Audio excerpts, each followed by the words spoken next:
बिस्मिल्लाहिर्रहमानिर्रहीम, अस्सलाम वालेकुम। मैं हूं ईसा नकवी। पासदारान इनकलाब हैं, उन्होंने सक्सेसफुली बहरीन में जो अमरीकी कंपनी अमेज़ॉन है उसके डाटा सेंटर के ऊपर मिसाइल हमला किया है। पासदारान इनकलाब ने एक तरफ दावा किया और फिर मैं आपको बताऊंगा कि अगर अभी आप जाकर गूगल के ऊपर सर्च करेंगे कि जो मनामा में अमेज़ॉन वेब सर्विसेज का डाटा सेंटर है उसका करंट स्टेटस क्या है, तो फिर इसकी तस्दीक हो जाती है। जो इस वक्त करंट स्टेटस जो है वो नज़र आ रहा है उसका। पासदारान इनकलाब दावा करते हैं कि जो बहरीन में अमरीकी कंपनी अमेज़ॉन है उसका मरकज़ी डाटा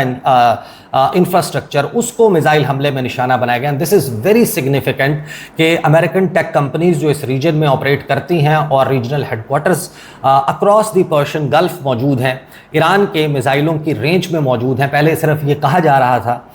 उनको इंतबाह किया जा रहा था कि आप यहाँ से निकल जाएं, और अब पहली मर्तबा डाटा सेंटर्स जो है और जो टेक सेंटर कंपनीज़ हैं उनको निशाना बनाने का सिलसिला बाकायदा तौर पर शुरू हो चुका है। और पासदारान इनकलाब ने कहा है कि ये जो कार्रवाई है स्पेसिफ़िकली ये जो दारख्वेन में ज़ेर तामीर जो तनसीबात हैं उनके ऊपर हमला किया गया, वहाँ पर एक ज़ेर तामीर एटमी बिजली घर है उसको अमेरिका की तरफ से निशाना बनाया गया। पासदारान इनकलाब ने कहा कि ये जो डाटा सेंटर पर हमला है ये स्पेसिफ़िकली दारख्वेन में होने वाले हमले के जवाब के तौर पर किया गया है। ईरानी एरोस्पेस फोर्स के जो एहलकार हैं उन्होंने बहरीन में अमेज़ॉन के मरकज़ी डाटा सेंटर को कई क्रूज़ मिसाइलों से निशाना बनाया और उसको तबाह कर दिया। और फिर जब आप जाते हैं और अमेज़ॉन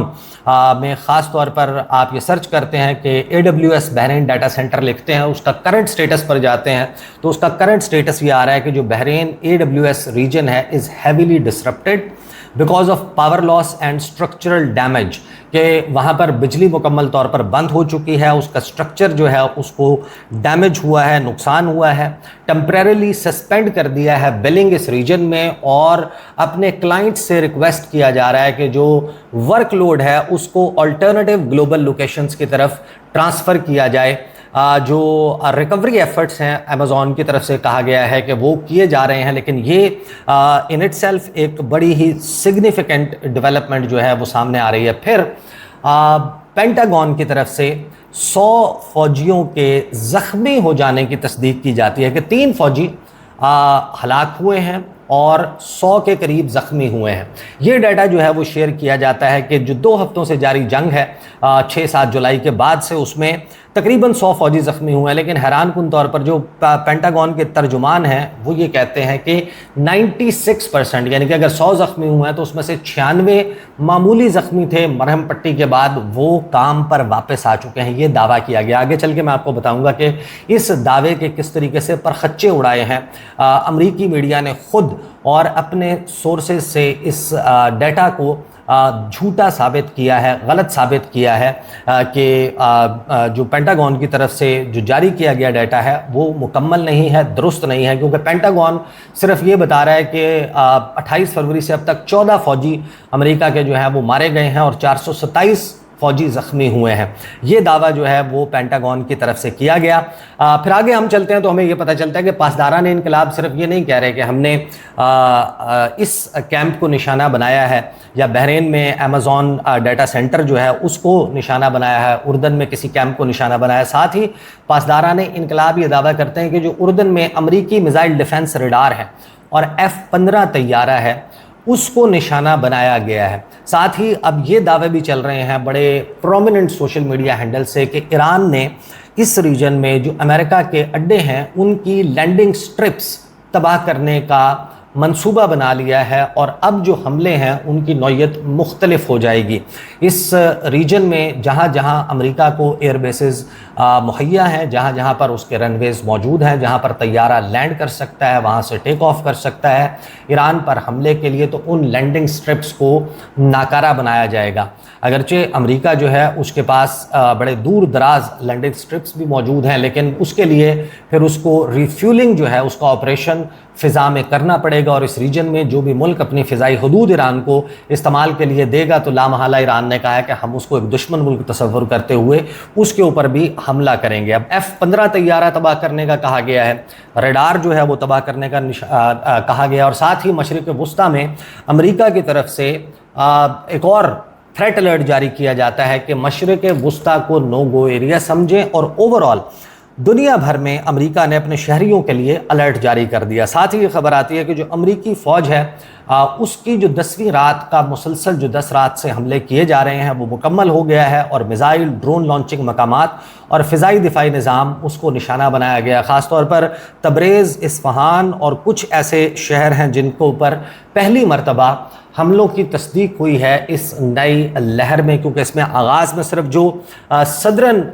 एरियाज़ हैं, जो सदरन प्रोविंसेस हैं ईरान के, जो पर्शियन गल्फ़ को टच करते हैं, जो उसके कोस्ट लाइन के करीब हैं, वहाँ पर निशाने लगाए जा रहे थे। लेकिन अब मुख्तलिफ शहरों के ऊपर अमेरिका की तरफ से हमले शुरू हो चुके हैं। ईरान दावा करता है कि बहरीन और कुवैत में भी हमले जो हैं वो मज़ीद हमले भी किए गए हैं और ख़ास तौर पर जो बहरीन का शहर महरिक है उसमें अमरीकी रडार और फ़िज़ाई दिफाई निज़ाम को निशाना बनाया है। अच्छा, अब अमेरिका जो है वो इनकी तस्दीक नहीं करता कि हमारे रडार्स तबाह हुए हैं, हमारे जो दिफाई निज़ाम है वो कमज़ोर हो गया है, या अली अल सालिम एयरबेस पर मौजूद जो MQ-9 ड्रोन हैंगर है वो दावा दुरुस्त है। लेकिन जो अमेरिका के थ्रेट अलर्ट्स आते हैं, जब आप उनको पढ़ते हैं तो उससे अंदाज़ा होता है कि अमरीकी थ्रेट अलर्ट होता ही उस बुनियाद के ऊपर है कि जिस जगह पर उनका रडार तबाह हो गया उस जगह के हवाले से वो अब थ्रेट अलर्ट जारी कर रहे हैं कि इस जगह के ऊपर अब ईरान जो है वो कोई बहुत बड़ा और तबाहकुन हमला कर सकता है, क्योंकि उनको मालूम है कि जब अमेरिका की आंखें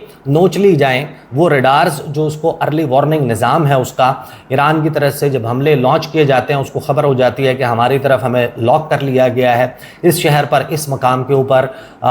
हमला जो है वो किया जा रहा है, क्रूज़ मिसाइल्स आ रहे हैं या बैलिस्टिक मिसाइल आ रहे हैं, और उसको काउंटर करने के लिए अपने फ़िज़ाई दिफाई निज़ाम को एक्टिवेट किया जाता है। अमेरिका चूँकि उस सलाहियत से महरूम होता जा रहा है, लिहाजा अब थ्रेट अलर्ट्स की नौइयत जो है और फ्रीक्वेंसी वो बढ़ना शुरू हो चुकी है। ऑयल टैंकर वो निशाना बन रहे हैं और कुवैत के जो अरीफ जान अड्डा है उस पर अमरीकी मिसाइल सिस्टम्स को मिसाइलों से निशाना बनाने का दावा भी किया गया है। एरब जो है उसने ये बताया कि जो हमला है थंडर ऑपरेशन के 18वें मरहले का हिस्सा था और ईरान पर अमरीकी हमलों के जवाब में ये हमला किया गया। तो बाकायदा एक दूसरे के ऊपर ताबड़तोड़ हमले किए जा रहे हैं। लेकिन क्या अमरीकी हमले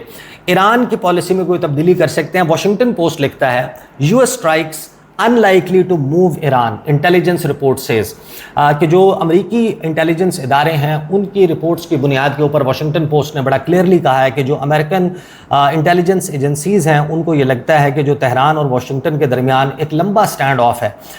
उसने वो ईरान की ना तो पोजीशन को तब्दील कराएगा ना उसकी पोजीशन को नरम करेगा। अगरचे आपने देखा होगा कि पाकिस्तान में भी बहुत सारे लोग ये एनालिसिस करते हुए नज़र आ रहे हैं, बहुत सारे सहाफ़ी ये दावा कर रहे हैं कि क्योंकि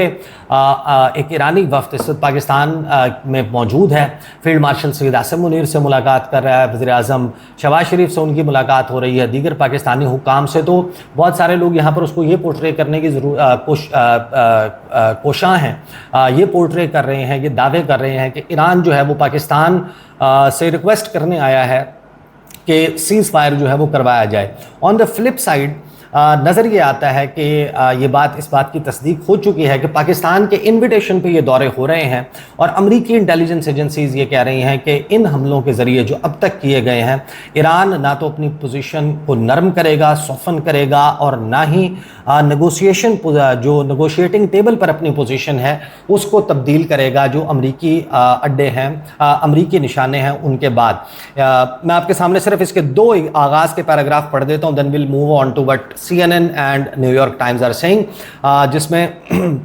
वॉशिंगटन पोस्ट लिखता है कि Iran's government is unlikely to feel significant impact और soften its negotiating position as a result of new round of US military strikes like those now underway, according to a new intelligence assessment described by current and former US officials, के जो हालिया इस वक्त serving और former US officials हैं उनकी तरफ से ये कहा गया है, या उन्होंने ये बताया है वॉशिंगटन पोस्ट को, कि एक नई इंटेलिजेंस असेसमेंट रिपोर्ट सामने आई है जिसका बेसिकली लुब्बे-लुबाब ये है कि जिस नौइयत के हमले ईरान पर इस वक्त किए जा रहे हैं उनसे ईरान को कोई फ़र्क नहीं पड़ेगा। जो एनालिस्ट हैं at American spy agencies have also concluded that Tehran and Washington are for now stuck in an indefinite Limbo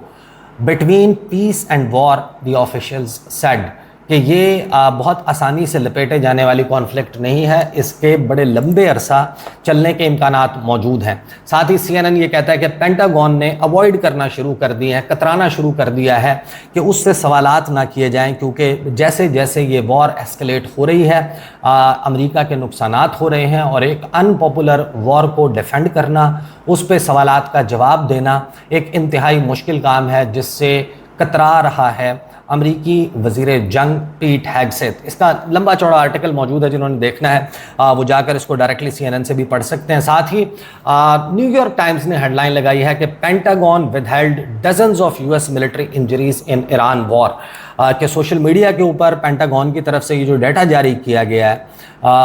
Monday को, जिसमें ये कहा गया है कि जो 7 जुलाई से लेकर अब तक 100 के करीब ज़ख्मी हुए हैं अमरीकी फ़ौजी, और कुल मिलाकर जो 400 कुछ अमरीकी फ़ौजी हैं वो ज़ख्मी हुए हैं। 14 के करीब जो हैं वो हलाक हुए हैं। 3 जो हैं उनके मारे जाने की तस्दीक अब की गई है। तो आप खुद सोचें कि इससे पहले 7 से ज़ायद 14 से ज़ायद लोगों के मारे जाने की, अमरीकी फ़ौजियों के मारे जाने की तस्दीक पेंटागन ने कर दी थी, और अब 3 जो हालिया मारे गए हैं उनको मिलाकर भी वो 14 से डाटा आगे नहीं जा रहा। इसका मतलब ये है कि डाटा जो है वो छुपाया जा रहा है, उसमें डजन्स ऑफ इंजरीज़ जो हैं वो छुपाई जा रही हैं न्यूयॉर्क टाइम्स के मुताबिक। साथ ही CNN उसके कच्चा चट्टा खोल के रख देता है, बताता है कि आखिर वजह क्या है, जिसमें वो ये बताता है कि CNN का आर्टिकल,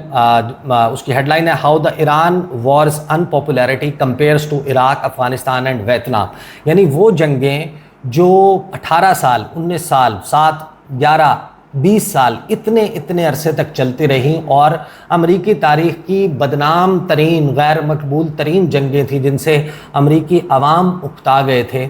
ये जंग जो है ये इतने कम अरसे में उन जंगों के मुकाबले में अनपॉपुलर हो चुकी है, बल्कि उनसे ज़्यादा अनपॉपुलर हो चुकी है। CNN लिखता है कि इराक और वियतनाम जो है उनको अक्सर ये समझा जाता है कि ये मॉडर्न एग्ज़ाम्पल्स हैं, ये जो जदीद दौर है इसमें सबसे अहम एग्जाम्पल्स हैं कि अमेरिका की गैर मकबूल जंगें कौन सी हैं। लेकिन इस वक्त एक इंक्रीजिंग डाटा है जो ये सजेस्ट कर रहा है कि Iran war has become about as unpopular as those wars ever were, कि इतनी तो बदनाम और इतनी गैर मकबूल तो वो जंगें भी नहीं थी जितनी ईरान के ख़िलाफ़ जंग जो है वो गैर मकबूल हो चुकी है। And it became so much more quickly, कि बहुत ही कम वक्त में ईरान के ख़िलाफ़ जंग जो है वो गैर मकबूल हो चुकी है। At the same time the war's unpopularity comes with a major caveat, and that's the Americans don't seem as focused on it, कि अमेरिका जो है, अमेरिकी अवाम उनका फोकस नहीं है, और वो ये समझते हैं the not worth fighting number, कि ये साथ में इसका पूरा डाटा 67% के हवाले से ये कहा गया है कि के अफ़गानिस्तान के हवाले से 2013 में कितने लोग थे, फिर 2014 में कितने लोग थे जो उस जंग के ख़िलाफ़ थे, और ये वो जंग है जिसमें आज भी अगर आप बात करें तो डाटा ये बताता है कि इतने लोग इस जंग के ख़िलाफ़ हो चुके हैं। साथ ही ख़बर जो है वो ये भी आती है कि अमेरिका के जो